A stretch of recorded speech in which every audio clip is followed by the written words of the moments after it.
Assalamualaikum warahmatullahi wabarakatuh. Waalaikumsalam warahmatullahi wabarakatuh. Sebelumnya saya pastikan suaranya jelas ya, ibu-ibu sekalian. Insya Allah. Ya, eh, Alhamdulillahirabbil alamin wa bihi nasta'in ala umuri dunya waddin wala haula wala quwata illa billahil aliyyil azim. Allahumma shalli wa sallim wa barik ala nabiyyina Muhammadin wa ala alihi wa sahbihi wa man sara ala nahjihi ila yaumiddin, amma ba'du. Allahumma inna nas'aluka hayatan tayyibah warzuqna husnal khatimah. Allahumma ahsin akibatana fil umuri kulliha wa ajilna min khizyid dunya wa azabil akhirah. Allahumma rabbana atina fid dunya hasanah wa fil akhirati hasanah wa qina azabannar. Walhamdulillahi rabbil alamin.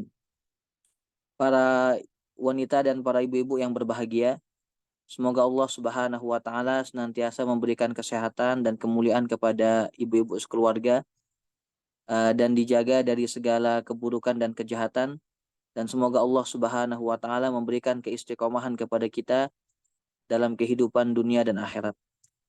Pada siang hari ini saya langsung masuk dulu kepada tema sebelum nanti mungkin saya juga belum kenal semua jamaah, tapi kenalkan, saya Jundi Abdullah.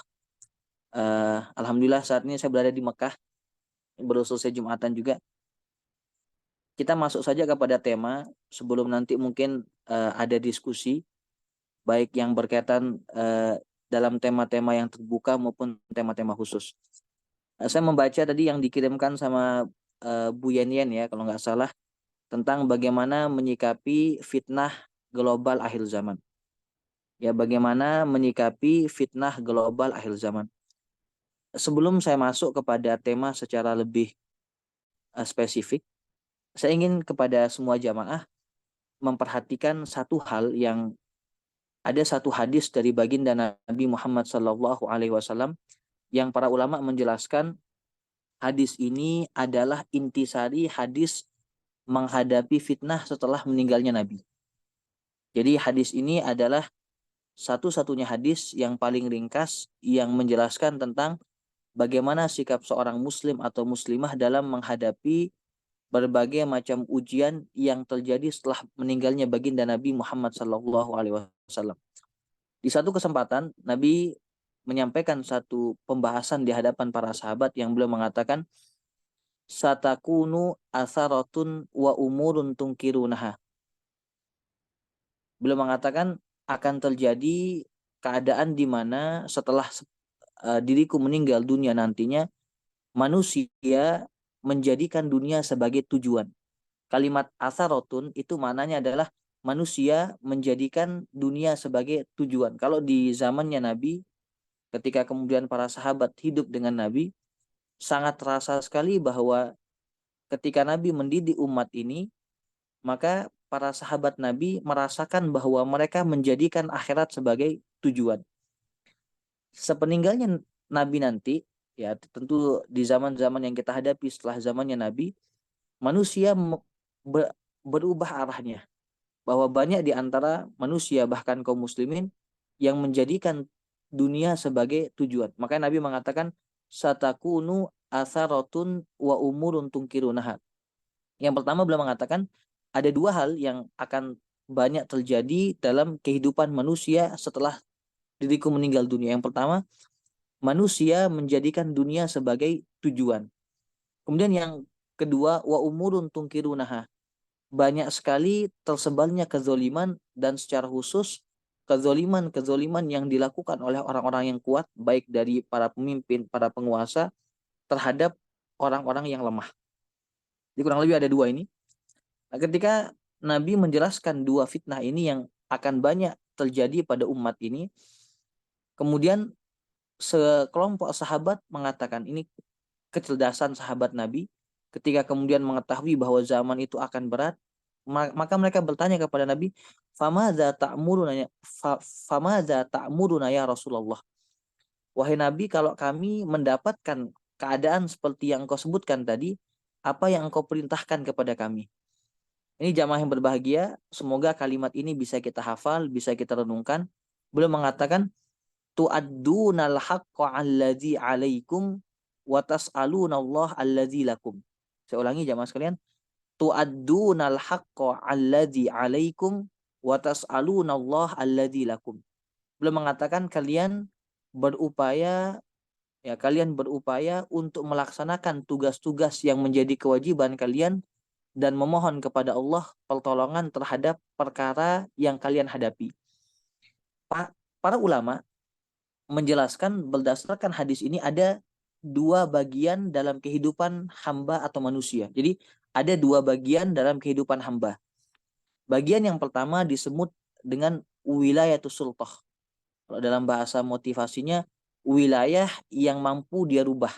Jadi bagian yang pertama disebut dengan keadaan yang bisa dia kendalikan. Itu kalau bahasa psikologinya atau bahasa motivasinya, atau dalam bahasa para ulama, wilayah atau kemudian kondisi yang kemudian menjadi tanggung jawab yang bisa dia kendalikan dan rubah. Ini disebut dengan wilayatus sultah. Contohnya adalah bagaimana dia mengkondisikan dirinya dalam ketaatan kepada Allah, bagaimana sikap dia terhadap berupaya amanah terhadap pasangannya, terhadap anak-anaknya. Jadi bagian yang pertama berkaitan tentang bagian yang bisa dia rubah. Disebut dengan wilayatus sultah atau keadaan atau bagian dari kehidupan yang bisa dia kendalikan. Kemudian yang kedua, wilayatul ihtimam. Yang kedua adalah wilayatul ihtimam. Keadaan yang mana yang kemudian dia bisa perhatikan. Dia bisa perhatikan aja, dia cuma bisa lihat saja.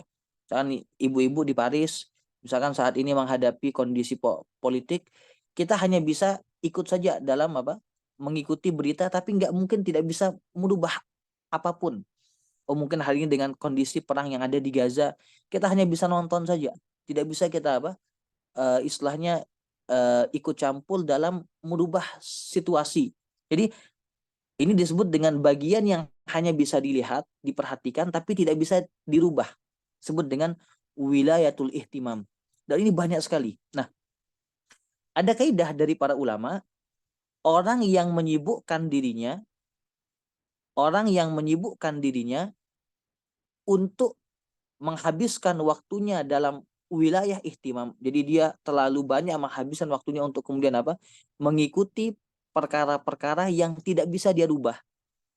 Maka dia akan kehilangan kesempatan untuk memaksimalkan apa yang bisa dia rubah. Salah seorang guru kami, beliau pengajar di Masjidil Haram, beliau menyampaikan begini. Beliau ada pengalaman ketika kemudian beliau istilahnya kemudian diceritakan oleh salah seorang imam Masjidil Haram yang punya pengalaman tinggal dan istilahnya mendapat kehormatan untuk pergi ke Jepang. Ada satu kebiasaan di masyarakat Jepang yang mana setiap orang yang belum mencapai usia 30 atau secara lebih matangnya 40 tahun tidak boleh bicara masalah politik. Saya ulangi, ada satu kebiasaan di Jepang yang mana apabila seseorang belum mencapai usia 30 tahun atau kemudian mencapai usia 40 tahun, dia tidak boleh untuk bicara politik. Hal ini senada dengan nasihat banyak ulama, di antaranya ada ulama kita namanya Ibnul Jauzi rahimahullah. Beliau menulis buku yang kurang lebih judulnya Manusia dan Pertumbuhannya dan tugas-tugas dalam setiap usia tertentu. Artinya apa? Misalkan saya contohkan secara garis yang sederhana saja. Misalkan ada seorang anak muda, dia di usia yang harusnya dia belajar. Usia belajar itu mungkin di usia yang di level tinggi, mungkin antara 18 tahun sampai 25 tahun. Kemudian dari usia 20 sekian sampai usia 30 namanya usia dia berkarya. Usia 30 sampai usia 35 dia mulai memegang jabatan-jabatan yang lebih tinggi.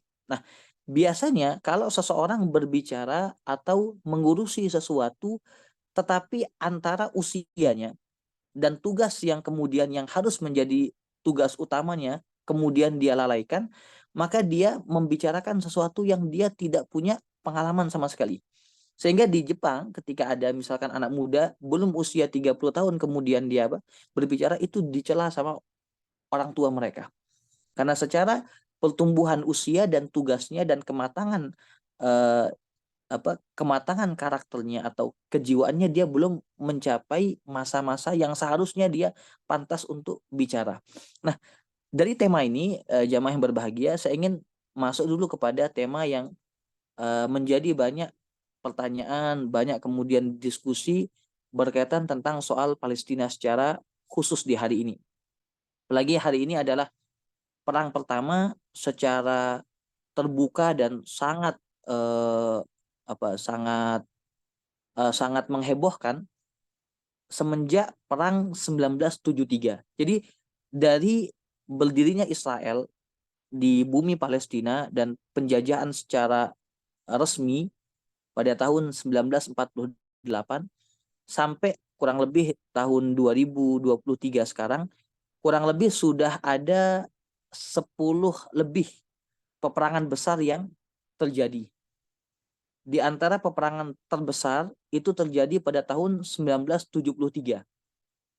Itu peperangan yang terbesar yang memakan korban dari baik pihak Israel maupun pihak lawannya, tentara Mesir bergabung dengan Suriah dan wilayah-wilayah di sana ada sekitar 3 negara Arab, itu yang mencapai 20.000 korban jiwa. Itu perang besar terakhir yang bisa dikatakan Israel mengalami kekalahan yang sangat besar sekali. Nah, untuk pertama kalinya pasca 1973, Israel mengalami serangan dadakan dan serangan yang sangat mengagetkan yang memakan korban satu hari mencapai 1.200 pasukan aktif perang. Inilah yang kemudian menjadikan kemarahan besar Israel dan langsung mengumumkan pada tanggal 8-nya perang terbuka dengan Gaza kembali.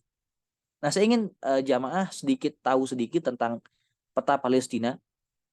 Ketika Israel masuk sebagai hadiah, mungkin kalau jamaah sudah sering mungkin dengar tentang Palestina, saya yakin udah banyak sekali video-video yang memberikan edukasi tentang Palestina, tapi saya ingin jamaah lebih paham lebih dalam. Saya kasih gambaran begini. Pasca Israel berdiri atau mulai menjajah 1948 dan merampok, ini adalah perjanjian dan hadiah yang diberikan oleh Inggris kepada Yahudi atau Israel ya secara khusus atas perjanjian, karena kan yang menyokong pendanaan perangnya Inggris adalah orang-orang Yahudi. Secara sederhana Palestina semenjak hari-hari itu sampai hari ini, saya bilang mudahnya hari ini, terbagi menjadi 3 bagian. Palestina terbagi menjadi 3 bagian.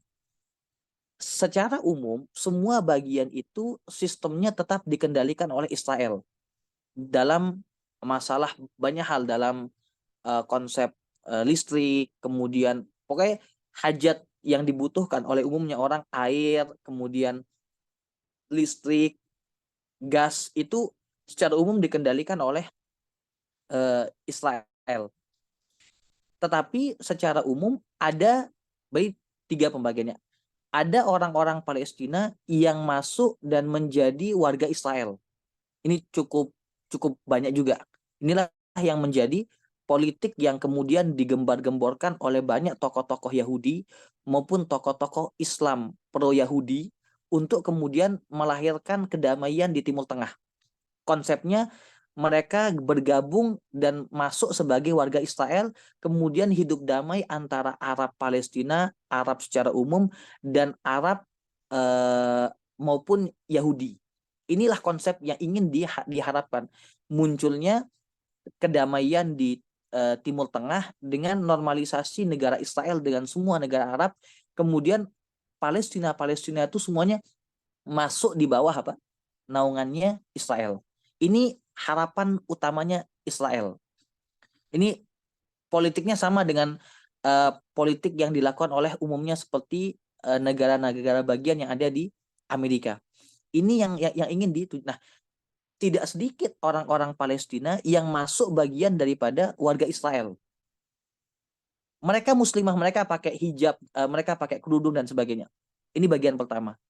Bagian yang kedua, yang tidak mau bergabung kepada Israel, mereka bergabung ke tepi barat. Ini yang pimpinannya adalah Mahmud Abbas. Yang inilah yang kemudian yang punya dokumen kewarganegaraan atau paspor Palestina. Kan ada paspor Palestina. Nah, ini di bawah naungannya ini. Meskipun yang kawasan ini berdampingan dengan apa? Berdampingan dengan Israel, bahkan mereka secara umum Israel termasuk menjadi semacam polisi keamanan, tentara keamanan yang mengawasi mereka. Jadi ini disebut dengan wilayah tepi barat.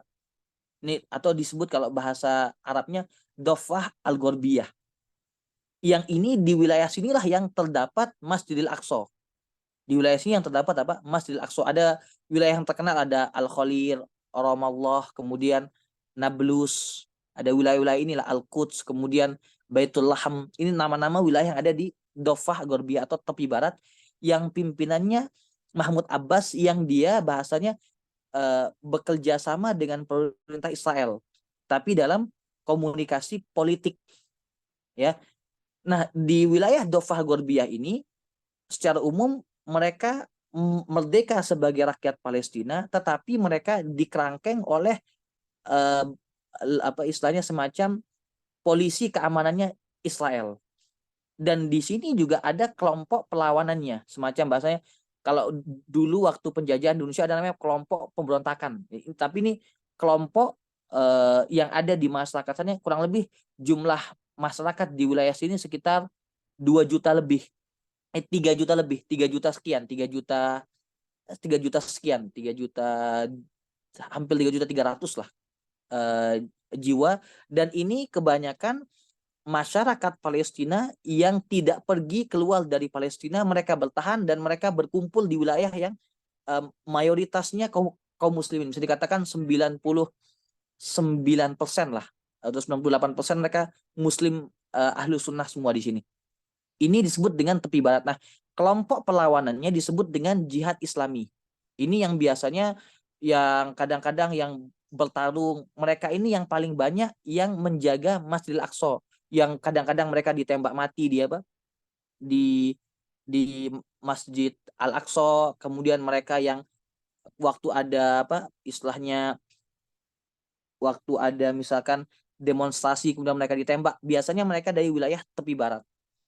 Kemudian yang sisi yang terakhir adalah wilayah Gaza. Gaza ini wilayah lautnya, pinggirannya, yang mana Gaza ini adalah wilayah yang ada di Palestina yang paling terisolir, yang Israel tidak mampu mengendalikan wilayah ini. Dan ini yang terkenal dengan kekuatan politiknya adalah Hamas, ya. Mereka sama-sama bekerja sama dengan tepi barat, tapi mereka terpisah karena tengahnya dikuasai sama Israel. Nah, mereka inilah yang kemudian yang paling banyak melakukan perlawanan, yang jumlah manusia di sana 1,5 juta sampai 2 juta. Inilah yang setiap hari dibombardir oleh Israel, dan kawasan ini dengan kawasan terpadat di dunia dengan tingkat tekanan dan serangan militer tertinggi di dunia. Yang kemudian sayap militer mereka dikenal dengan Izzuddin Al-Qassam, sayap militer yang muncul dari uh, uh, kelompok perlawanan atau ya kemerdekaan lah kalau bahasa kita, Hamas. Nah, inilah yang secara umum masyarakat yang tinggal di Gaza maupun tinggal di tepi barat, secara doktrin keagamaan yang mereka dapatkan dari tokoh-tokoh ulama dan tokoh-tokoh agama, mereka harus siap mati. Karena setiap hari mereka harus siap dengan, kalau di Gaza harus siap dengan apa? Serangan udaranya Israel. Kalau di Dofah tepi barat dia harus siap ditembak mati kapanpun itu. Jadi pada dasarnya Palestina yang ada di dua wilayah ini adalah Palestina yang bahasa mudahnya adalah Palestina yang siap mati untuk membela tanah kelahiran dan tanah suci mereka. sedangkan yang kemudian yang berada di luar, artinya yang terusir dari Palestina, baik mereka mengungsi ke Suriah, mengungsi ke Yordan, atau bahkan mengungsi ke banyak negara-negara yang ada di Eropa, di Amerika, itu semua adalah yang mereka keluar dari wilayah Palestina secara umum. Ini mungkin ibu-ibu sudah mulai paham ya, Mas. Nah, disinilah kemudian letak permasalahannya. Bagi umat Islam, permasalahan Al-Quds atau permasalahan Masjidil Aqsa itu masalah akidah. Bahwasanya secara terang benderang Yahudi dengan gerakan Israel Raya inilah yang kemudian secara sengaja merampas harta, merampas tanah, dan merampas kemudian kepemilikan Masjidil Aqsa yang menjadi kiblat pertama kaum muslimin. Dari sini kemudian saya ingin sampaikan peperangan yang terjadi, bahkan pasca tahun 2000 sudah ada kurang lebih 7 peperangan besar, dan ini puncak peperangan. Gaza hari ini yang sudah mencapai mendekati 4.000 korban jiwa, kemudian 15.000 korban luka-luka, yang kebanyakan adalah kemudian perempuan dan anak-anak. Kehancuran Gaza hari ini itu mencapai level, kalau dijumlahkan 4 perang besar yang terjadi sebelumnya semenjak tahun 2000, ini kehancuran yang paling parah. Bisa dikatakan hari ini sepertiga Gaza tuh luluh lantah.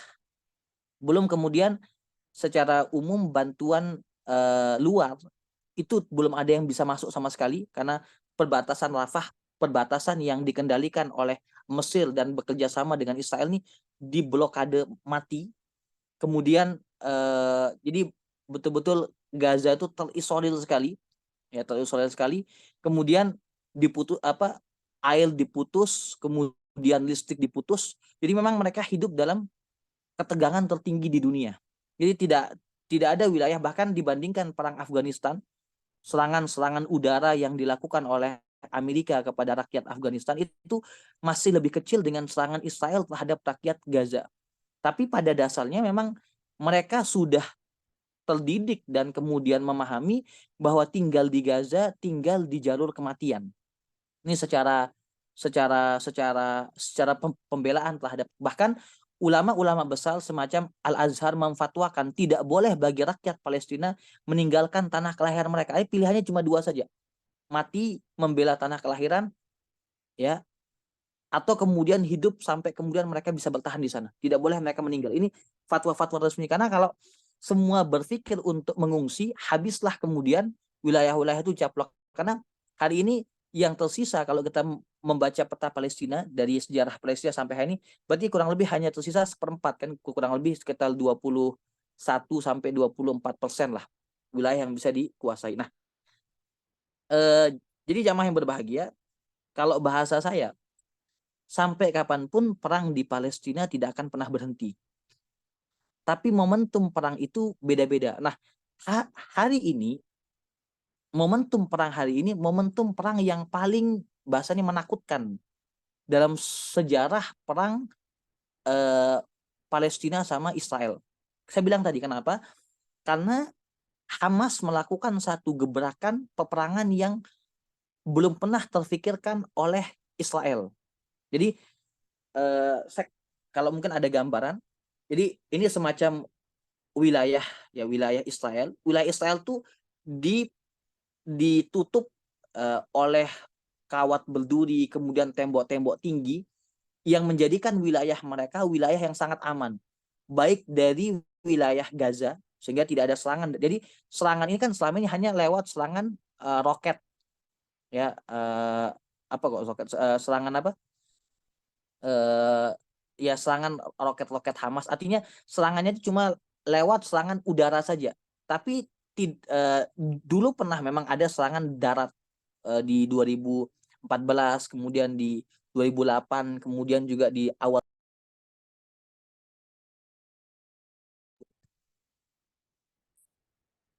Cuma saat ini peperangan yang terjadi itu, jadi gini, ini misalkan wilayah perbatasan, yang kiri ini adalah Gaza, yang kanan ada Israel. Nah, Hamas itu menjebol benteng ini ya Hamas menjebol benteng ini, kemudian dia masuk ke wilayah Gilaf Gaza. Gilaf Gaza itu semacam kawasan yang dibuat oleh Israel semacam 4 lapis. Jadi saya ulangi jamaah ya, ini sebelah kiri ini adalah Gaza, sebelah kanan ini adalah Israel. Nah, Hamas menjebol beberapa benteng ini, kemudian mereka masuk ke wilayah Gilaf. Gilaf ini ada 4 kawasan. Kawasan merah ini kawasan dengan eskalasi militer tertinggi, kemudian kawasan kuning, kemudian kawasan coklat, sama kawasan hijau. Nah, Hamas ini waktu itu pada tanggal 7 Oktober itu lagi ada konser. Lagi ada konser di wilayah yang dekat dengan wilayah merah.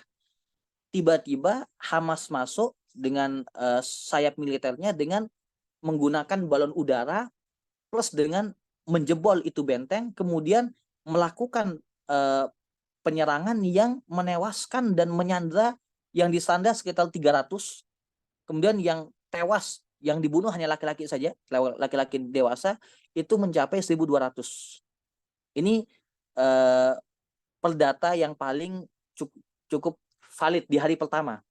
Nah, inilah yang menjadikan kemarahan besar di Israel yang kemudian menjadikan mereka melakukan serangan membabi buta. Karena selama ini, selama perang yang terjadi pasca 1973, tidak pernah dalam sekali perang Israel mati sampai 1.000. Biasanya mereka cuma mati ratusan lah paling banyak, 300, 400. Enggak pernah dalam satu hari mereka mati ya, sampai mencapai 1.000. Nah, disinilah kemudian, tetapi Israel sendiri mengalami dua hal yang paling puncak hari ini. Yang satu adalah mereka mengalami kerugian ekonomi yang belum pernah terbayangkan. Karena bisa dikatakan semua kota yang ada di Israel itu mengalami ketakutan yang sangat tinggi sekali, dan kemudian kehidupan mati total. Jadi kehidupan tuh mati total di semua wilayah Israel. Pertama, 4 lapis wilayah utama ini sudah ditinggalkan oleh rakyatnya semua. Kemudian Tel Aviv sebagai ibu kota Israel itu diserang terus menerus. Artinya serangan itu karena orang-orang Israel kan sangat takut, karena mereka meskipun mereka semuanya adalah siap untuk berperang, tapi kebanyakan mereka tidak siap perang secara psikologi. Mereka semuanya adalah terlatih untuk perang karena memang di sana ada wajib militer, tapi mereka tidak siap perang. Nah, sirine yang terus berbunyi itu menjadikan mereka stres. Jadi bisa dikatakan sudah hampir 2 minggu ekonomi di Israel mengalami kejatuhan, bahkan bursa saham mereka hancur sekali. Kemudian di sisi yang kedua, Israel belum berani untuk perang terbuka di darat. Jadi kalau mereka perang terbuka, jadi wilayah pertama dari Gilaf Gaza itu akan dihancurkan tembok itu, perang terbuka yang mana tujuan perangnya adalah penguasaan total wilayah Gaza. Jadi mereka ingin punya planning Gaza itu dikuasai sama dengan tepi barat. Sehingga intinya mereka harus menghabisi Hamas. Sehingga tidak ada lagi namanya kelompok perlawanan. Ini peta yang muncul saat ini. Nah, ini peta yang kurang lebih. Nah, jamaah yang berbahagia, ya kalau bagi kita umat Islam, pada dasarnya kita umat Islam secara khusus masyarakat Indonesia, secara aturan yang terjadi dalam aturan perjanjian antar negara, memang kita hanya bisa masuk bantuan lewat 2 cara saja. Satu adalah kemudian bantuan secara kewajiban kita untuk mendoakan. Yang kedua adalah bantuan secara sosial, khususnya di bidang medis.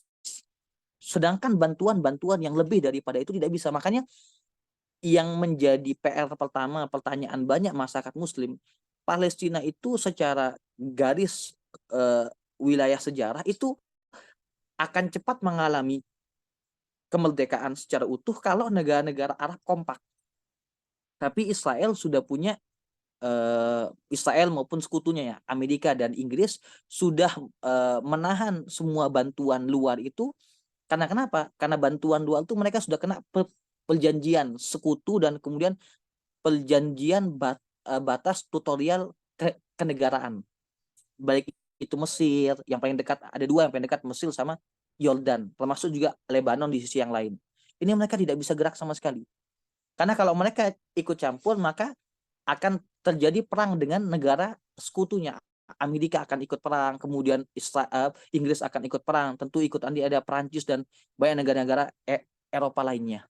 Nah, makanya kita sebagai umat Islam tentu menjadikan bahwa apa yang terjadi di Palestina adalah bagian daripada cara Allah untuk kemudian memperbanyak umat ini yang di istilahnya dimuliakan dengan cara mati syahid. Jadi dan memang secara pendidikan yang diajarkan di lembaga-lembaga yang ada di wilayah sana, di wilayah Palestina secara umum, memang mereka sudah siap tidak siap ketika mereka tinggal di wilayah sana, mereka bahasanya kemungkinan untuk mati itu tinggi sekali. Ini tema pertama yang saya bahas. Kemudian yang kedua, selanjut tema yang kedua ini yang sempat ditanyakan Ibu Yan juga gitu ya. Dari konflik global, kita harus mengatakan bahwa Palestina, kemudian Baitul Maqdis, kemudian Masjidil Aqsa itu kan masalah akidah. Itu masalah akidah. Makanya kalau ada yang berangkat untuk berkunjung ke Masjidil Aqsa itu pasti menggunakan visa Israel. Tidak ada jamaah umroh berangkat di Indonesia pada mana masuk ke Masjidil Aqsa nggak pakai visa, misalnya visa masuknya Israel. Karena memang di bawah naungannya mereka. Karena itu ada di perjanjian terakhir yang mengawal dan yang menentukan boleh masuk ke sana adalah wilayah atau kemudian pemerintahan Israel. Nah, jamaah sekalian, kalau tema Israel tadi sudah jelas, itu adalah tema akidah yang kemudian kita dituntut untuk mendukung secara akidah kita kepada saudara kita seiman, seislam begitu. Kemudian permasalahan itu tentu akan panjang, tidak pendek. Karena setiap kali ada pertarungan di Masjidil Aqsa, itu dari masa ke masa umat ini bahkan biasanya butuh sampai 2 abad. Kalau di masanya Salahuddin Al-Ayyubi itu waktu yang dibutuhkan untuk mencapai keberhasilan lagi untuk menang perang salib di masa itu butuh waktu yang tidak pendek. Ya butuh pembinaan, butuh kemudian persiapan karena umat Islam hari ini begitu lemah dalam banyak hal, dalam bidang ekonomi, dalam bidang politik, dalam bidang pembangunan, dalam bidang kesejahteraan manusia, dalam banyak hal lah. Kaum muslim masih lemah sekali. Nah, saya ingin membahas tema kedua yang Bu Yanen sempat tanyakan berkaitan tentang hate crime ya, yang mungkin banyak terjadi jadi kan efek daripada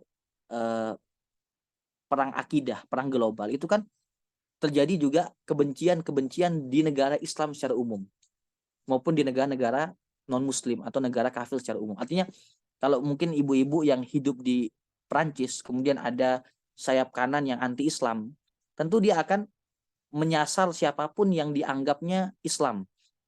Mau itu perempuan, mau itu anak kecil. Dan ini kebencian atau anti-anti seperti ini itu sudah mungkin saya rasa kalau mungkin di Eropa, Amerika tuh memang sudah umum lah. Hari ini ya hal itu bisa terjadi di negara Islam maupun terjadi di negara non-Muslim. Saya ingin sampaikan di sini ada 2 tema dulu, biar kita lebih seimbang. Ada titik permasalahan. Ini saya ingin jamaah memahaminya imbang, tidak begitu juga over. Saya ingin titik permasalahannya di Timur Tengah hari ini, negara-negara Arab itu negara-negara dengan tingkat kelaliman penguasa tinggi sekali. Saya bicara tentang Suriah, saya bicara tentang banyak negara-negara Timur Tengah lah. Lebanon dengan ekonomi yang sangat porak-poranda, kemudian Iran juga, banyaklah negara-negara Timur Tengah yang kalau yang Teluk secara umum negara-negara mereka lebih damai, cuma kebebasan ekspresinya tidak sama dengan negara-negara yang karena mereka tidak demokrasi lah intinya kayak gitu. Nah, dari eskalasi politik yang pahit terjadi di Timur Tengah, banyak sekali muslim-muslim ini, muslim-muslimah yang berhijrah. Dalam arti mereka merantau atau mencari penghidupan, mencari nasib di Eropa, Amerika. Ini berlaku dari negara Arab-Arab yang ada di Timur Tengah maupun berangkat dari Afrika. Baik Afrika Arab, Afrika Barbar, maupun Afrika yang dari negara-negara kulit hitam. Eskalasi besar-besaran ini yang kemudian menuju arah Eropa, karena di dalam dunia peradaban, negara-negara miskin berkembang itu akan berpikir untuk hidup di negara-negara maju atau adidaya. Ini teori berpikir, kalau di dalam teori yang ditulis oleh Ibnu Khaldun, negara yang lemah itu akan berkiblat kepada negara yang kuat. Nah, eskalasi ini dihadapkan pada banyaknya muslim yang tidak semuanya itu berakhlak islami, tidak memahami hukum-hukum kemudian atau aturan-aturan yang ada di luar negeri. Akhirnya nama Islam itu mengalami kerusakan dengan perilaku-perilaku oknum. Ini terjadi dari Turki lah, mungkin dari seperti di Turki saja ada semacam anti Arab di Turki. Kemudian karena Turki kan merasa lebih dekat kepada Eropa. Turki hari ini merasa lebih dekat kepada Eropa. Kemudian masuk kemudian di wilayah banyak negara-negara Eropa ya, dari Jerman, Prancis, Inggris, banyak sekali lah. Yang juga di wilayah-wilayah ini hari ini sudah mulai muncul gerakan Islamisasi semakin tinggi sekali. Nah, tentu konflik-konflik anti itu akan muncul. Yang mana saya ingin sampaikan, saya sebagai seorang yang mungkin mengkaji Islam, kita harus memahami jamaah yang berbahagia bahwa benteng yang paling kuat yang ada dalam kehidupan kita sebagai muslim dan muslimah adalah zikir dan doa. Tidak ada dalam segmentasi kita, hidup kita, apalagi ibu-ibu. Tentu saya yakin ibu-ibu tinggal di wilayah dengan wilayah yang mungkin rentan untuk mendapatkan. Kita jangankan bicara di Prancis ya, kita di Indonesia saja, negara dengan status keamanan yang lebih tinggi, khususnya di daerah. Saya tidak bicara di Jakarta, saya tidak bicara di Surabaya, saya bicara di wilayah daerah saja. Untuk menjadi korban suatu kezoliman atau menjadi kemudian korban hal-hal yang negatif itu tinggi sekali. Makanya secara ikhtiar seorang muslim itu harus membentengi dirinya dengan zikir. Saya ingin bercerita kepada banyak jamaah sekalian, zikir itu kelihatannya sederhana, tapi nggak sederhana. Saya ingin selalu jamaah memandang, zikir itu kelihatannya sederhana, tapi tidak sederhana. Saya kasih contoh begini. Saya mulai dari, saya akan mungkin kepada ibu-ibu ini, karena kita kan bahas tadi head crime tadi, saya hanya akan bahas 3 hal. Yang satu adalah pentingnya zikir. Yang satu adalah zikir keluar rumah. Yang kedua tentang zikir pagi dan sore. Kemudian yang ketiga adalah zikir atau doa yang paling menjaga seseorang dari hal-hal, atau doa yang paling menjaga dia dari berbagai macam keburukan dan kesengsaraan. Saya akan mulai dari zikir keluar rumah. Zikir keluar rumah kita hafal semua. Pendeknya bismillah tawakkalna 'alallah atau tawakkaltu 'alallah la haula wala quwata illa billah. Kalau ibu-ibu, saya mungkin sambil saya buka riwayat hadisnya. Kalau ibu-ibu pernah membaca riwayat tentang hadis ini, ya, tentang riwayat hadis keluar rumah ini Nabi Shallallahu Alaihi Wasallam ya itu menjelaskan dalam satu hadis ya. Ini saya kasih contoh, misalkan di satu riwayat Nabi Shallallahu Alaihi Wasallam bersabda, ya, idza kharaja rajulu, apabila seseorang keluar min baiti, dari rumahnya, faqal, kemudian dia mengucapkan bismillah tawakkaltu 'alallah la haula wala quwata illa billah, dengan nama Allah aku menyerahkan urusanku kepada Allah, sungguh tiada daya dan kekuatan kecuali dari Allah. Nah, Nabi mengatakan yuqalu hina izin, dikatakan kepada orang yang menyebutkan zikir ini, hudita, engkau telah mendapatkan petunjuk, wa kufita, dan engkau telah mendapatkan kecukupan dari sesuatu yang membahayakan, wa wukita, dan engkau dilindungi dari segala hal yang akan mengancam diri engkau. Kemudian Nabi mengatakan, fata tanah halahu syayatin, bahkan ketika ada setan ya yang akan mengganggu dia, maka setan menyingkil darinya, fayaqulu lahu syaitonun akhar, bahkan setan itu berbicara kepada sama mereka, kaifalaka birajulin qad hudiya wa kufiya wa wukiya, bagaimana mungkin engkau akan mengganggu atau melakukan keburukan kepada seseorang yang telah mendapatkan petunjuk, mendapatkan penjagaan, dan mendapatkan pelindungan. Saya ingin kasih analogi yang paling mudah. Saya punya seorang guru saya ini mengajar saya di Madinah tentang sejarah kehidupan Nabi gitu. Beliau bercerita waktu beliau sudah membaca hadis tentang keutamaan doa keluar rumah, ya jamaah sekalian, itu beliau suatu waktu pergi naik mobilnya, pas mendekati lampu merah, ya beliau secara tidak sengaja mobil di depan tuh rem mendadak, kemudian tertabraklah kemudian bemper belakang dari mobil tersebut. Yang jadi masalah, mobil yang ditabrak ini bempernya ini mobil mewah. Dan kalau di Saudi itu, saya tidak tahu kalau di Prancis, kalau di Saudi itu untuk masalah kecelakaan lalu lintas ada lembaga sendiri namanya Najmah. Ini lembaga yang khusus semacam itu jasa raja tapi yang mengurus masalah kecelakaan. Biasanya tidak boleh bergerak itu mobil sampai datang petugas resmi. Nah, waktu datang petugas resmi, sebelum datang terjadilah dialog antara pemilik mobil mewah dengan yang guru saya ini. Pemilik mobil mewah nih dengan keras hatinya mengatakan, udah Anda tuh salah. Saya minta Anda ganti rugi yang kurang lebih ganti ruginya mencapai 35.000 real atau senilai 140 juta. Karena bumper mobil apa?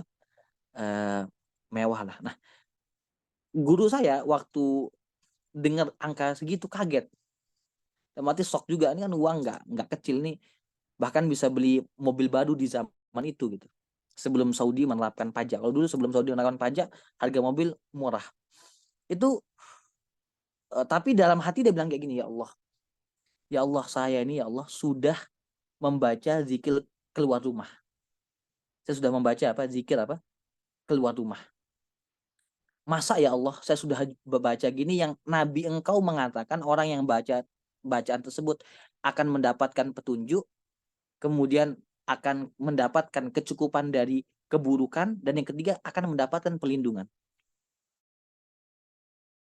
Hatinya kepada Allah, ya Allah masa sih saya sudah baca kemudian saya dapat musibah sebesar ini.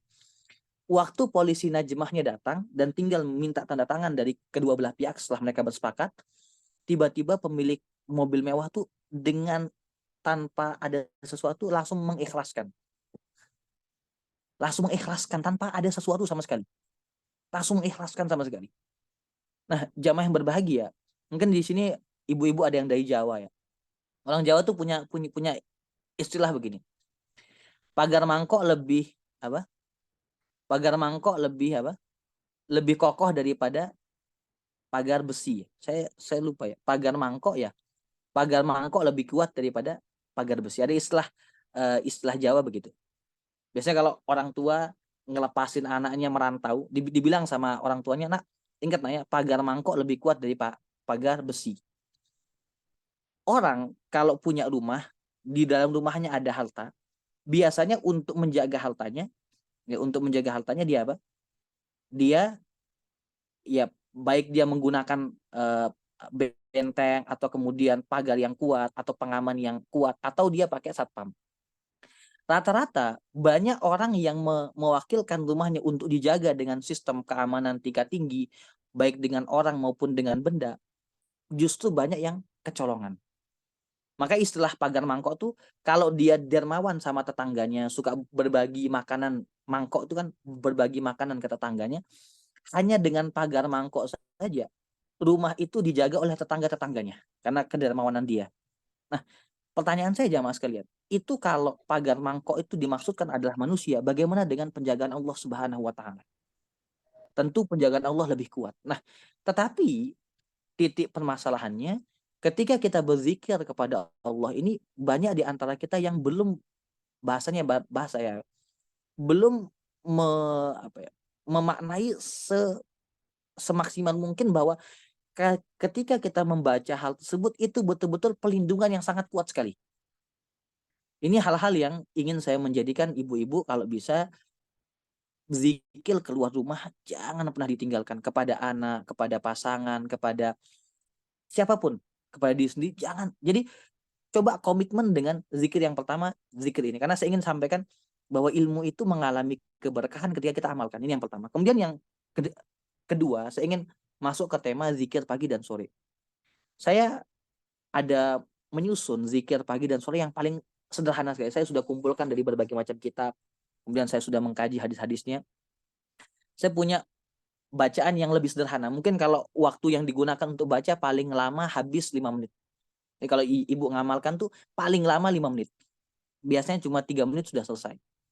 Zikir ini nanti selesai. Nah, saya ingin jamaah fokus ke dua bacaan saja. Jadi zikir pagi sore itu secara umum ada 4 kelebihannya.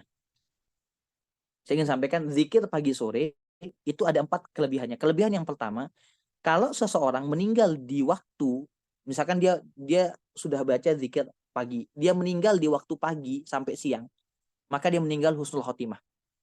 Begitupun kalau dia baca di waktu sore, dia meninggal di waktu malam atau sebelum pagi, maka dia meninggal husnul khotimah. Ini kelebihan yang pertama. Kelebihan yang kedua, zikir pagi itu sesuatu yang paling banyak menjaga dari keburukan, kesengsaraan, dan kesialan.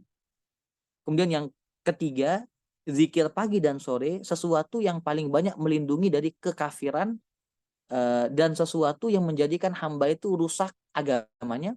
Kemudian yang terakhir, sesuatu ya yang menjaga dia dari kemiskinan dan hal-hal yang menjadikan kemudian dia mendapatkan ujian yang tidak mampu dihadapi. Ini kurang lebih 4 keutamaan zikir pagi dan sore. Saya akan masuk kepada dua bacaan saja. Yang kalau bacaan ini banyak sekali, cuma saya akan masuk kepada dua yang saya bahas. Jamaah sekalian ini perlu diperhatikan. Yang pertama, membiasakan kalau di waktu pagi, ya boleh juga dibaca di waktu sore, membaca 3 ayat terakhir dari surat Al-Hasyr. Ya. Membaca 3 ayat terakhir dari surat Al-Hasyr. Ya. Surat Al-Hasyr ya, di 3 ayat terakhir, ya 3 ayat terakhir surat Al-Hasyr itu menjelaskan tentang nama-nama Allah yang mulia. Boleh dibaca dari firman Allah yang berbunyi, A'udzubillahi minasyaitonirrajim. Lau anzalna hadzal Qur'ana ala jabalin la ra'aitahu khashi'an mutasaddian min khasyatillah wa tilkal amsalu nadribuha linnas la'allahum yatafakkarun.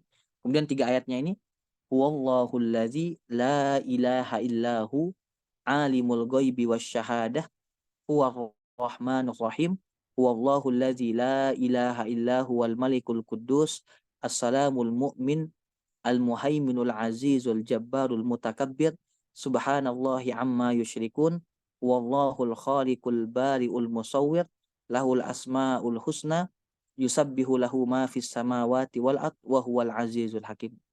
Jamaah sekalian, ini 3 ayat ini disebutkan dalam tafsiran para ulama berdasarkan hadis Nabi. Barang siapa yang membacanya setelah membaca a'udzubillahi samiil alim 3 kali, maka Allah akan menjadikan apabila dia mati di hari tersebut, kematiannya dihitung sebagai orang yang mati syahid. Jadi saya kalau masuk kepada penjelasan tafsirnya panjang, saya nggak mau masuk dulu kepada penjelasan tafsir, tapi saya inginkan jamaah sekalian, di antara kelebihan 3 ayat terakhir dalam surat Al-Hasyr ini, kan saya tanya ibu-ibu kira-kira ada yang hafal Al-Quran nggak? Menghafal Al-Quran kan susah sekali jamaah. Menghafal Al-Quran itu kan bagi orang yang tidak terbiasa susah sekali. Nah, kalau kita tidak punya tabungan untuk berjumpa Allah hafal Quran, Maka tabungan terbaik jumpa Allah tuh hafal Asmaul Husna. Tabungan terbaik kalau hamba tuh nggak hafal Quran, maka tabungan yang mudah baginya untuk berjumpa Allah adalah apa? Menghafal Asmaul Husna. Dan dalam ayat yang saya bacakan tadi itu mengandung kurang lebih sekitar hampir 20 nama-nama Allah yang mulia. Jadi tandanya apa? Ketika seorang hamba itu membaca ayat nama-nama Allah, maka di sana ada satu kesaktian dan pelindungan yang sangat kuat. Bahkan saya membaca dalam riwayat para ulama, tidak sedikit orang-orang yang ketika sakit kemudian membaca ayat yang saya bacakan tadi, kemudian mereka berdoa kepada Allah agar mendapatkan kesembuhan. Ada yang sampai sakit lumpuh Allah berikan kesembuhan total. Ini ntar saya share tulisannya dan sumbernya ntar saya share setelah pengajian. Jadi jamaah yang berbahagia, kalau kita tidak berkesempatan untuk hafal Quran, maka alangkah baiknya ayat-ayat yang mengandung Asmaul Husna itu kita hafal minimal 3 ayat terakhir dari surat apa? Dari surat Al-Hasyr. Kemudian jamaah sekalian, ini yang kedua sebelum nanti yang terakhir sebelum saya tutup ini karena sudah hampir 1 jam.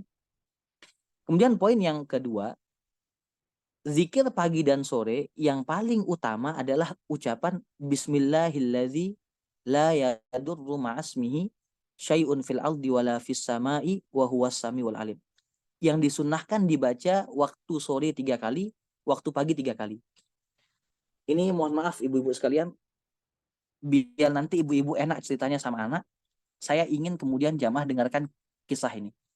Hadis ini Nabi ajarkan kepada para sahabat di hadapan para sahabat.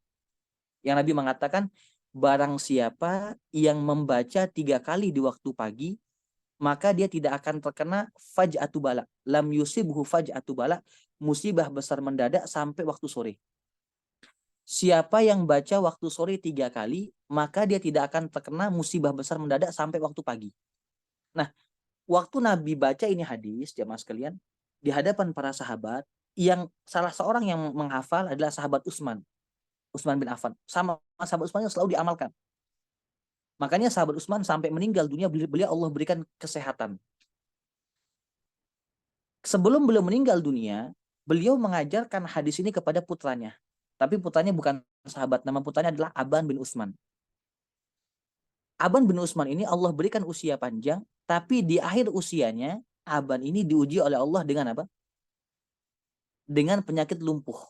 Kalau bahasa Arabnya itu falij. Semacam penyakit lumpuh. Nah, ketika Aban mengajarkan hadis ini kepada muridnya, ini waktu itu ada muridnya yang datang ke beliau mengajarkan hadis ini. Ini disebutkan dalam Sunan Abu Daud. Muridnya ini menulis hadis sambil melihat Aban. Jadi apa? Beliau menulis hadis sambil ini di bidang ilmu maknanya apa? Beliau meragukan hadis ini. Jamaah sekalian, kenapa muridnya Aban meragukan hadis ini? Karena antara isi hadis bertentangan dengan kondisinya apa? Aban. Artinya apa? Aban ini lumpuh. Sedangkan lumpuh itu apa? Musibah besar mendadak. Artinya apa? Ada kontradiksi antara ilmu yang disampaikan dengan kondisinya Aban. Bisa dipahami ya jamaah ya? Ada kontradiksi antara apa? Janji hadis tersebut dengan apa? Dengan fisiknya Aban. Maka Aban mengatakan, wahai muridku, demi Allah, saya tidak berdusta dengan namanya Utsman. Artinya hadis ini memang bapak saya ajarkan kepada saya. Dan bapak saya Utsman tidak berdusta dengan nama Nabi. Dan Nabi nggak mungkin apa menyelisihi janjinya. Kemudian beliau mengatakan, demi Allah, saya selalu mengamalkan hadis ini sepanjang usia saya kecuali sekali saja. Ya jamaah, beliau tidak pernah meninggalkan kecuali sekali saja. Hari di mana beliau meninggalkan sekali itu, disitulah kemudian musibahnya terjadi. Saya ulangi jamaah, hari di mana beliau melupakan zikir tersebut, musibahnya apa? Terjadi. Jadi beliau mengatakan, pernah saya satu hari, saya emosi sekali. Orang tuh jamaah kalau sudah emosi, misalnya ibu-ibu berkelahi sama suami misalnya, atau ribut sama anak, orang emosi itu kan disunnahkan tidak boleh banyak bergerak, tidak ngomong, tidak kemudian melakukan, udah kalau idza ghadaba ahadukum falyaskut, diam aja, diam, nggak ngapa-ngapain, nggak ngomong, nggak ngapain sampai emosinya apa? Emosinya bisa normal. Nah, Aban waktu hari itu emosi sekali, di waktu beliau emosi itu beliau lupa zikir. Di hari beliau lupa zikir itulah kemudian beliau mendapatkan musibah lumpuh. Makanya para ulama menjelaskan dan disebutkan dalam sebagian hadis dan ayat bahwa orang itu biasanya kena musibah saat dia sedikit berzikir kepada Allah atau saat kemudian dia doanya sangat sedikit kepada Allah Subhanahu wa taala. Itu pembahasan yang kedua. Kemudian yang terakhir jemaah sekalian, bahwa doa yang paling banyak dianjurkan oleh baginda Nabi Shallallahu Alaihi Wasallam untuk kita baca, untuk kita perbanyak adalah doa yang berbunyi Allahumma inni as'alukal afwa wal afiyata fid dunya wal akhirah. Ini sudah 1 jam ya. Cukup dulu apa mau lanjut jamaah? Tanya jawab. Ini sudah 1 jam. Ya. Masya Allah, terima kasih sekali Ustaz. Jazakallah khairan ini penjelasannya. Mau tanya kenapa? Ya kayaknya tanya jawab saja Ustaz. Tanya jawab. Ya, kita masih ada waktu kurang lebih 30 menit. Mungkin bisa kita lanjutkan dengan tanya jawab. Betul. Mungkin dari ibu-ibu di sini ada yang mau bertanya? Silakan. Kan ke sini. Ininya di meja nggak apa-apa ya? Apa yang dibuat? Ya, masa harus notik. Kelihatan Pak Ustaz. Bodor. Assalamualaikum Pak Ustaz. Waalaikumsalam warahmatullahi Kenalkan, wabarakatuh. nama saya Ibu Nelly, asli Bandung, udah 20 tahun di Paris. Masya Allah, Masya Allah. Dari Sunda Bu ya? Alhamdulillah udah punya anak 2 Pak. Ya, kok sedih banget sih Bu Ibu? Ya Bu, nih, aduh Pak, ini kendalanya besar. Kami hidup di Paris, Prancis. Ini tentang masalah Palestina sama perang ini kan ini mayoritas negara Prancis mendukung sekali ke Israel ya Pak. Iya. Jadi ada hal-hal kadang-kadang karena suami masanya dia warga negara Prancis, kadang-kadang dia sedikit imannya sedikit goyang tuh Pak. Karena ada yang profesor yang digorok kemarin kan di sini.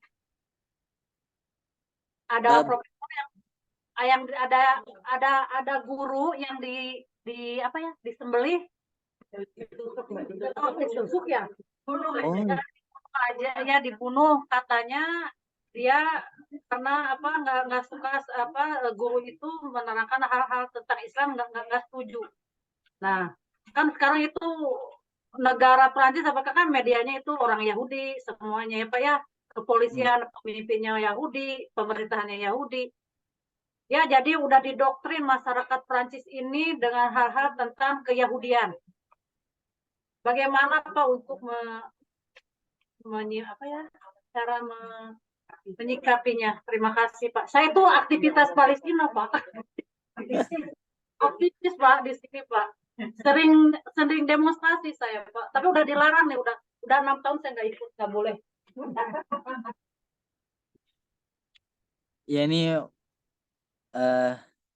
Masya Allah Bu Nelly semangat sekali ya Ibu ya. Berarti kalau Bu Nelly suaminya Prancis ya? Nah, Yang kendalanya dia kan kerja buat servis Defense pertahanan Prancis kan. Nah, ya Allah itu Pak ujian buat saya Pak.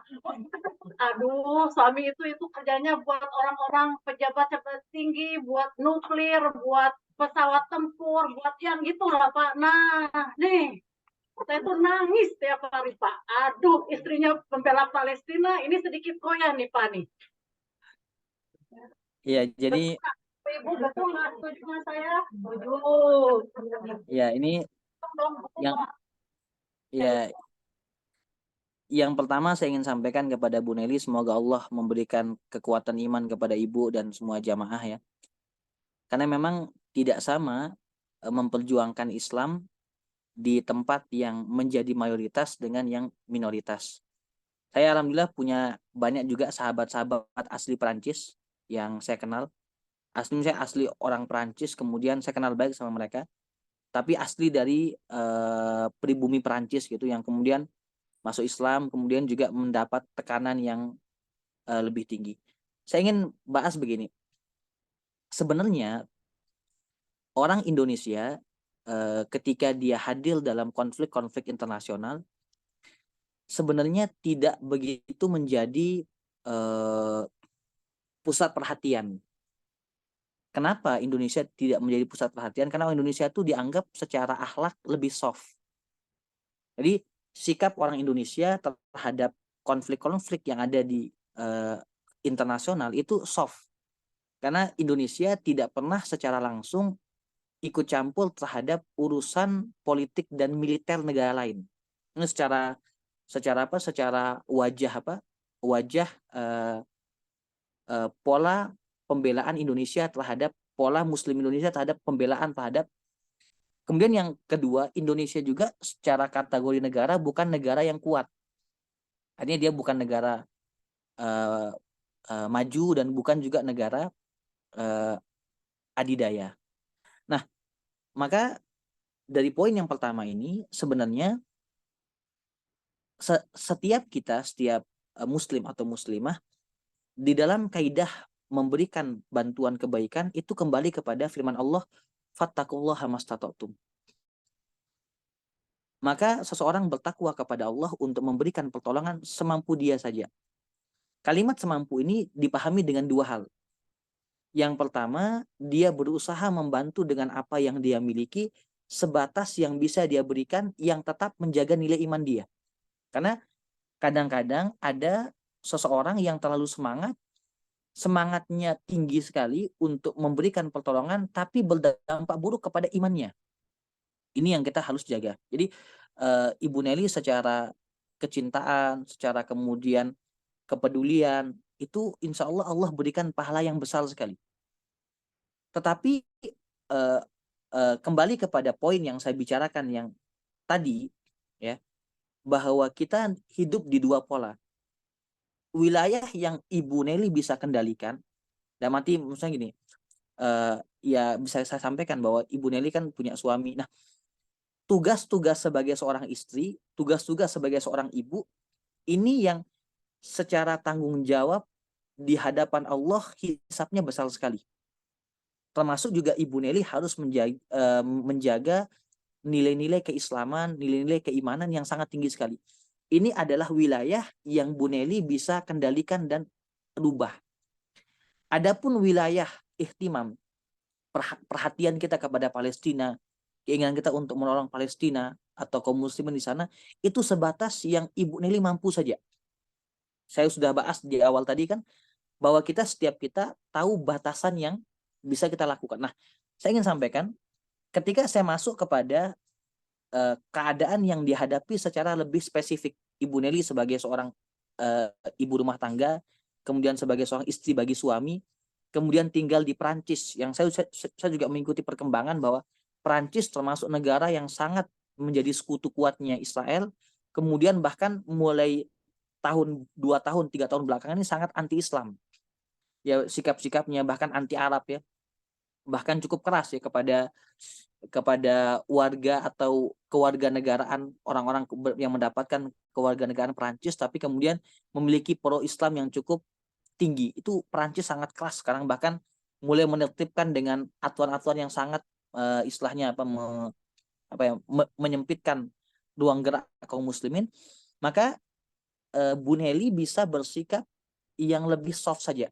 Karena sekali lagi jamaah sekalian, tipikal perubahan atau tipikal kemudian melakukan kebaikan-kebaikan itu khususnya di dalam hal-hal yang bentuknya besar itu lebih banyak dominansinya kepada laki-laki dibandingkan perempuan. Kalau perempuan itu dia lebih kepada membangun jaringan dan membangun bahasanya persiapan tapi nafasnya panjang.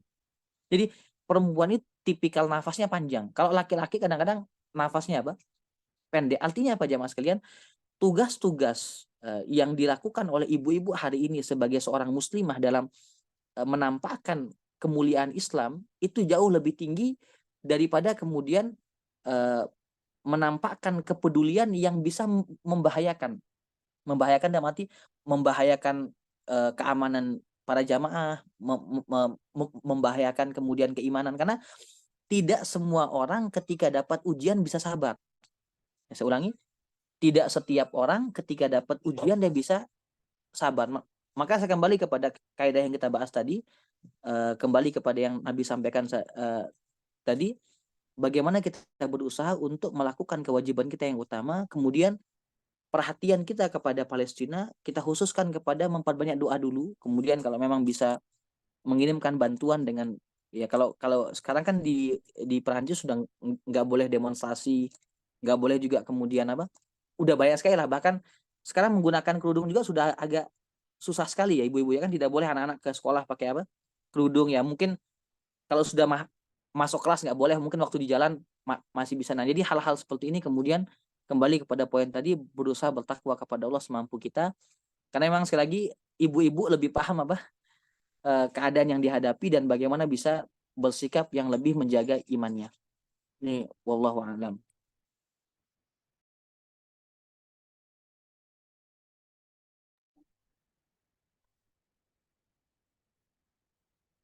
Ini, ya. Assalamualaikum warahmatullahi wabarakatuh. Saya Bu Ida, Pak Ustadz. Ibu siapa? Ida. Ida. Ibu Ida ya. Ya. Alhamdulillah Juli kemarin saya bawa ahli Islamologi dari penelitian CNRS macam PIN. Jadi kita 10 hari di UNJ, terus ke Istiqlal, terus ke MUI. Jadi dia menganalisa bahwa Islam Indonesia adalah terbagus di dunia. Sementara konflik di Perancis Islam itu karena ada Islam Maroko, Islam Turki di ini sendiri ada asosiasi Islam seluruh Perancis. Jadi dia ikut meneliti satu hari mereka ingin punya Islam Perancis itu karena ada anak-anak generasi kedua yang mencari nyali gitu. Jadi dia pikir mungkin akan ada pertukaran dari Perancis ke Indonesia untuk benchmark supaya Perancis mempunyai Islam sendiri kayak kita di Indonesia ya, dengan multi etnik Bhinneka Tunggal Ika gitu. Jadi saat ini sudah masuk ke Kementerian Dalam Negeri ini proses ini, insya Allah. Saya sendiri sering berinteraksi dengan perusahaan karena dengan kerjaan saya. Argumentasi apa yang saya harus beri tentang Hamas itu? Karena saya nggak boleh berpolitik juga sih. Cuman ya kadang-kadang orang suka gimana ya, nggak tahu apa-apa gitu, antipatik gitu. Jadi itu aja pertanyaan. Terus kedua, ya hanya bisa berdoa. Soalnya Januari ini saya hampir pergi ke Al-Aqsa. Saya juga aktivis Palestina di sini. Itu aja pertanyaan saya. Terus yang pertanyaan lain, kemarin ada Yemen yang mengirim garudal. Katanya ada bantuan dari Iran itu, benar atau tidak? Ya, jadi ada 3 pertanyaan Ibu Ida. Ini Masya Allah Ibu Ida semangat sekali, bahkan sering bolak-balik Indonesia Perancis ya Ibu ya. Mungkin banyak orang-orang Perancis yang mau memahami bagaimana karakter Islam di Indonesia begitu ya. Karena memang Islam di Indonesia itu punya sisi kelebihan dalam sisi humanis dan akhlak. Sebenarnya gini, itu memang pembinaan yang lama, itu mungkin Indonesia prototipe menghadirkan keulamaan dan masyarakat Islam yang berakhlak tuh cukup panjang, karena sejarah dari budaya yang ada di setiap suku-suku di Indonesia yang dipengaruhi oleh kemudian pendidikan keagamaan dan akhlak dari orang tua. Tapi kita nggak bahas itu dulu. Saya masuk kepada pertanyaannya Bu Ida. Yang pertama memang Bu Ida, kalau saya pribadi melihat membicarakan tentang cara pandang Hamas di dunia internasional, khususnya di wilayah-wilayah seperti Eropa, Amerika yang sudah mulai anti kepada Hamas. Karena kan Barat dan secara umum itu tidak suka kalau ada kelompok Islam yang menguat, seperti misalkan Taliban. Sampai kapanpun saya rasa Barat baik diasosiasi oleh Uni Eropa maupun Amerika tidak akan pernah suka dengan kelompok manapun yang berkuasa di negeri-negeri Islam. Dia bahasanya dari kalangan Islam yang kemudian kuat dalam militer. Saya kasih contoh Taliban. Taliban tuh mau berubah cara pandangnya, mau lebih soft. Sampai kapanpun saya rasa isu negatif mereka tidak akan pernah berubah. Karena kebenciannya adalah Barat tidak siap ada negara Islam yang kuat secara militer. Ini titik yang pertama yang perlu kita catat. Kemudian yang kedua, membicarakan tentang Hamas sebagai Hamas melihat bahwa komunikasi politik itu selalu mentok terhadap hak-hak Palestina karena posisi komunikasi atau pembicaraan politik itu antara negara-negara sekutu yang mendukung Israel dengan negara-negara Arab yang secara bahasa politiknya tuh lemah sekali. Kayaknya selalu kalah. Jadi kalau mungkin Bu Ida pernah mempelajari terhadap perjanjian-perjanjian yang terjadi, itu selalu hak-hak Palestina selalu dikalah saja di dalam akhirnya kelompok-kelompok perlawanan seperti Hamas ini bahasanya melihat bahwa kalau kita tidak pernah kuat secara militer, mereka tidak akan pernah mendudukan kita sebagai orang yang sama-sama kuat dengan mereka begitu. Nah, kalau bahasa saya sebagai seseorang yang saya mengikuti perkembangan, itu sama dengan gerakan-gerakan kemerdekaan yang ada di Indonesia yang tidak puas dengan dialog-dialog di atas meja. Itu kurang lebih bahasa mudah. Nah, tetapi kalau Bu Ida khawatir orang bicara seperti itu kemudian kita dipaham pro itu, lebih baik jangan dibicarakan. Kita lebih suka menggunakan bahasan semacam kucing yang kemudian sudah terlalu sering dipukuli, kemudian suatu hari kemudian dia bangkit untuk kemudian menerkam. Itu bahasa yang paling mudah secara bahasa pembelaan diri. Itu yang pertama. Kemudian yang kedua, mungkin boleh diulang Ibu pertanyaannya, saya agak lupa. Iya, tentang Yemen yang ikut-ikutan kemarin katanya dicurigai dibantu oleh Iran di belakang.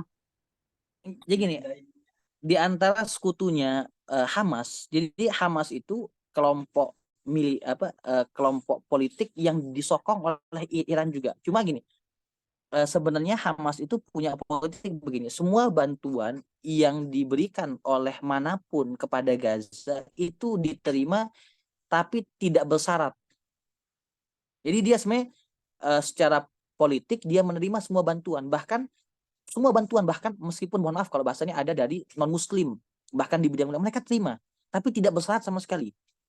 Nah, tetapi selama ini yang ditampilkan di media yang memang secara pembicaraan politis di media dan kemudian punya gerakan penyokong dari kalau bahasanya kelompok militan itu yang secara resmi mendukung dan ikut campur menyerang itu adalah Iran dan Lebanon.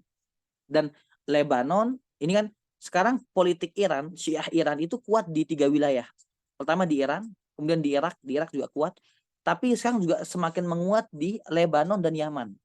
Nah, atas sokongan yang terjadi dari negara Iran resmi, maka 3 wilayah ini ikut campur untuk kemudian mengirim roket-roketnya. Meskipun sebenarnya kalau Yaman terlalu jauh, tapi yang cukup kuat 2. Satu Lebanon, satu lagi adalah Lebanon, Suriah juga ada, Lebanon, Suriah. Tapi yang paling keras Lebanon, karena Lebanon juga ada wilayah perbatasan yang dia ribut dengan Israel. Nah, ini kurang lebih nah, kalau dibilang tuh benar. Cuma pengaruhnya yang dari Yaman tuh kecil sekali untuk Israel. Tapi yang paling membahayakan Israel ada 2, perbatasan dengan Lebanon, dan ini yang konfliknya 2 hari ini lagi cukup panas sekali karena memang dia berhadapan langsung. Nah, ini yang cukup keras. Kemudian juga kemudian yang ada di Suriah. Ini 2 wilayah yang kemudian punya hubungan politik kepada Syiah Iran, kemudian militansi mereka didukung dan dibiayai oleh Iran. Jadi secara umum, secara politis itu membantu Hamas ya. Membantu itu dalam arti mereka juga punya peran politik tertentu yang mereka inginkan. Tapi Hamas secara kelompok menerima bantuan manapun tidak bersyarat. Terima kasih banyak Jazakallahu khairan. Penjelasannya boleh diberi kesimpulan terutama yang berkaitan dengan kami sebagai ibu-ibu yang ada di perantauan gitu ya, sekarang apa yang bisa kita lakukan? Memang cuma donasi dan berdoa saja ya, tapi mungkin kalau ada ide selain itu jadi mungkin kesimpulan dari kajian, kemudian saran-saran yang lebih untuk kami, posisi kami sebagai ibu-ibu yang ada di rantau gitu Ustadz. Ya, dan kemudian boleh dilanjutkan dengan ditutup dengan doa sekalian Ustadz.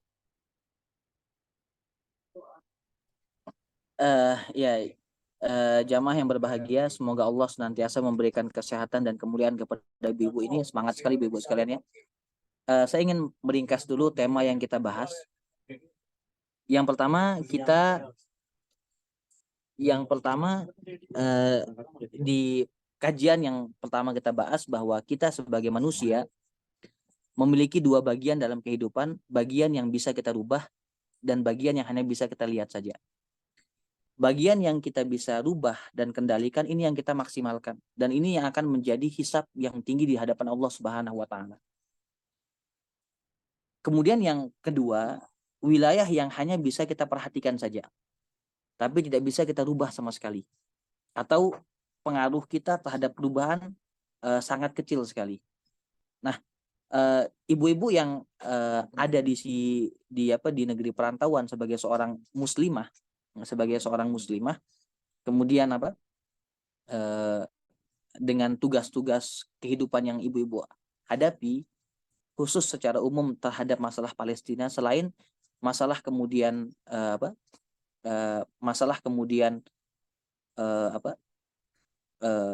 berdoa dan kemudian berdonasi, memang saat ini titik permasalahan yang banyak nggak paham adalah masalah sentralisasi terhadap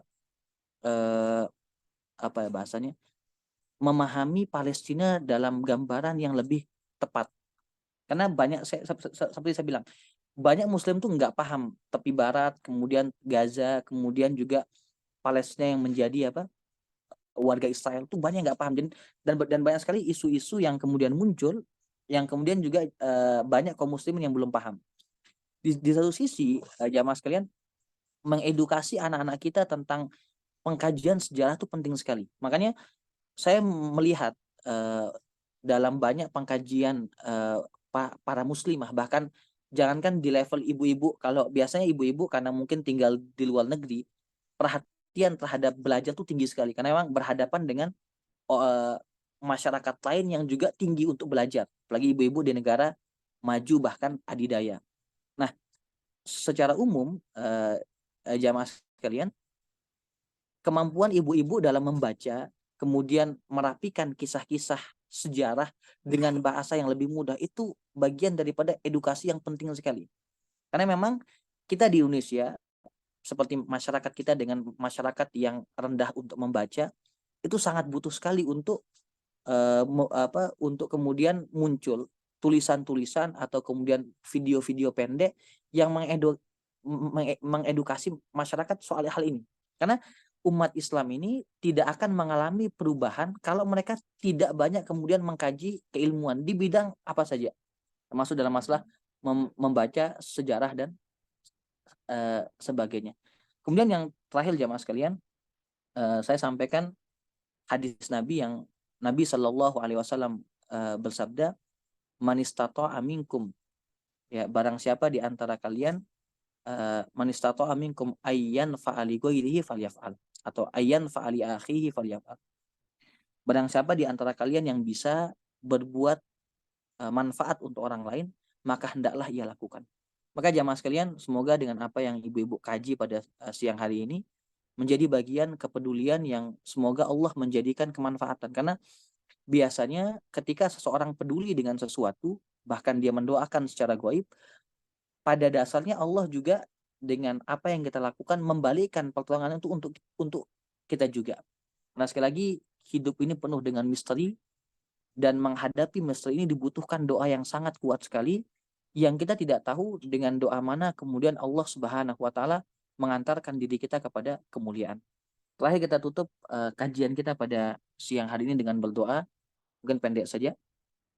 Allahumma lakal hamdu ya hayyu ya qayyum, ya Allah yang maha pengasih, yang maha penyayang, yang maha kuat, ya Allah. Lakal hamdu li jalali wajhika wa azimi sultani, kami mohon kepada Engkau ya Allah dengan karunia Engkau yang paling tinggi ya Allah, agar Engkau mengampuni dosa-dosa kami ya Allah, agar Engkau membimbing kami ke jalan yang Engkau ridhoi ya Allah, agar Engkau menjaga kami dari segala keburukan dan kesengsaraan ya Allah. Ya Allah yang maha pengasih, yang maha penyayang ya Allah, kami datang kepada Engkau dengan berbagai macam dosa dan kesalahan ya Allah. Maka berilah ampunan dan rahmat Engkau kepada kami, keluarga kami, anak keturunan kami, dan berkahilah apapun yang Engkau berikan kepada kami dari harta, dari waktu, dari kesempatan, dari rezeki, dan Engkau wafatkan kami ya Allah dalam kondisi Engkau ridho kepada kami ya Allah. Ya Allah, muliakanlah kedua orang tua kami ya Allah. Sekiranya keduanya masih hidup, maka berikanlah kemuliaan kepada keduanya di dunia dan di akhirat ya Allah. Dan sekiranya keduanya telah meninggal dunia ya Allah, maka luaskanlah kuburannya ya Allah, dan jadikan kuburannya sebagai taman surga, mudahkan hisabnya dan masukkan ia ke golongan ashabul yamin, dan Engkau masukkan ia ke dalam mereka ke dalam rahmat dan surga Engkau ya Allah. Ya Allah, berkahilah keluarga kami, anak keturunan kami, pasangan kami ya Allah. Anugerahkan kepada kami pasangan dan anak-anak yang menjadikan kami senantiasa taat kepada Engkau ya Allah, yang menjadikan tangan-tangan kami berada di atas kebaikan ya Allah, yang menjadikan kami hamba-hamba yang senantiasa bersyukur ya Allah. Jauhkanlah dari kami pasangan dan anak keturunan yang menjadikan kami gila ya Allah, menjadikan kami beruban sebelum waktunya, dan menjadikan kami mendapatkan banyak kesengsaraan dalam kehidupan dunia dan akhirat.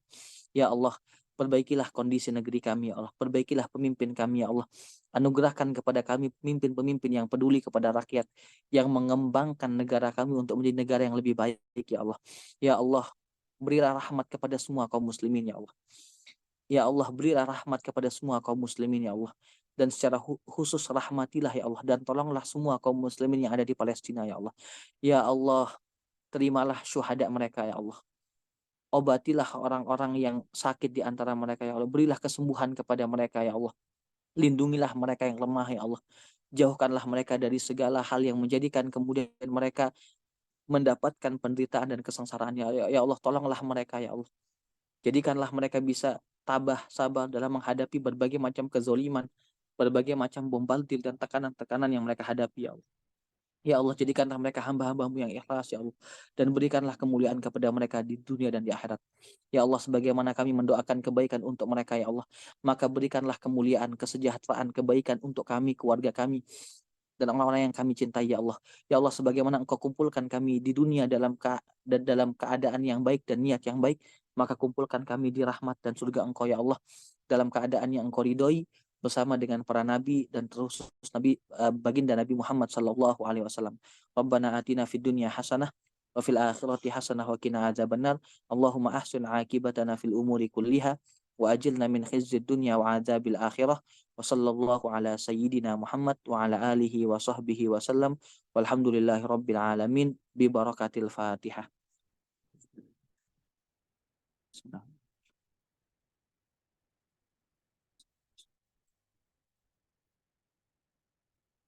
Demikian jamaah sekalian, mohon maaf apabila ada kata-kata yang salah. Subhanakallahumma rabbana wa bihamdika asyhadu an la ilaha illa anta astaghfiruka wa atubu ilaik. Wassalamualaikum warahmatullahi wabarakatuh.